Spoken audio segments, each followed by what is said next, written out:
Chicken চাপ বানিয়ে দেখাবো বন্ধুরা আপনাদেরকে। সবাই কেমন আছেন? আশা করি ভালো আছেন। তো অর্ধেকটা চিকেন আমি দেখুন বড় বড় করে কেটে দিয়ে পরিষ্কার করে নিছি। এখন দিয়ে দিব বাকি মশলাগুলো। কাঁচামরিচ আর পেঁয়াজ বাটা,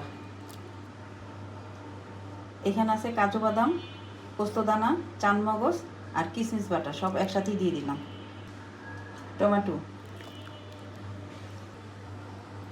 আদা রসুন বাটা, ধনিয়া বাটা, সামান্য পরিমাণে মরিচের গুঁড়া, জিরার গুঁড়া, কাশ্মীরি মরিচের গুঁড়া, স্বাদ মতো লবণ, কেওড়া জল, গোলাপ জল, পরিমাণের তেল, আর দিব 1 চামচ টক দই। ভালো করে মাখিয়ে নিব।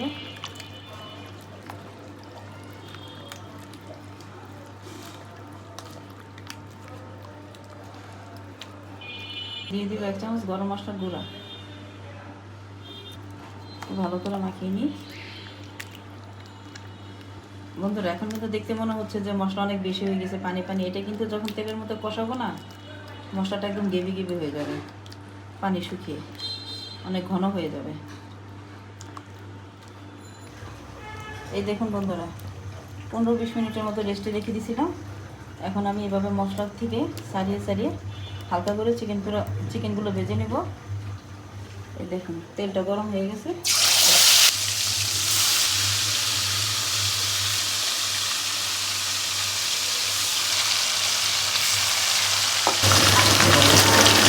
একবার করে উঠিয়ে দিব।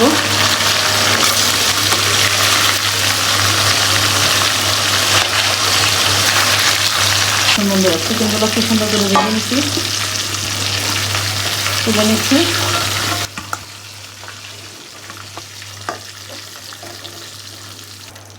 বাকিগুলো এইভাবে ভেজে নেব।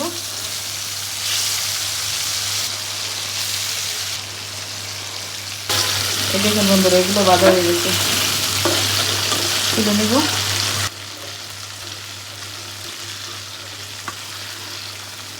চিকেনটা রান্না করব, দিয়ে দিচ্ছি তেল। অল্প করে দিব, কারণ চিকেন ভাজা তেলটাও দিয়ে দিব সাথে, ভাজা তেল। এই দেখুন বন্ধুরা, মশলাটা সব দিয়ে দিচ্ছি। মশলাটা ভালো করে কষাবো।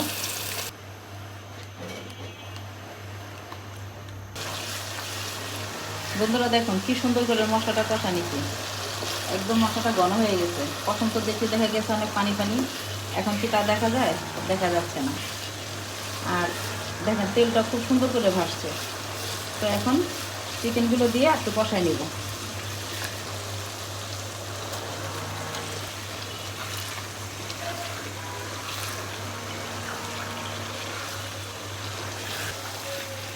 বন্ধুরা, এই দেখুন মশলার সাথে মাংসটা ভালো করে মিশিয়ে নিচ্ছি। এখন অল্প একটু পানি দিব।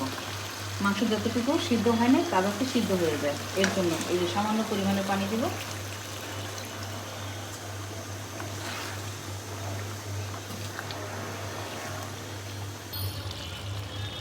শুধু দেখুন বন্ধুরা, চিকেন চাপে কি সুন্দর কালারটা আসছে, কি সুন্দর দেখতে যাচ্ছে, দেখছেন? কালারটা কিন্তু একদম অনেক সুন্দর আসছে। তো হয়ে গেছে আজকের মতো আমাদের চিকেন চাপ রান্না করা। চিকেন চাপ অনেকভাবেই খাওয়া যায়, এটি একটা।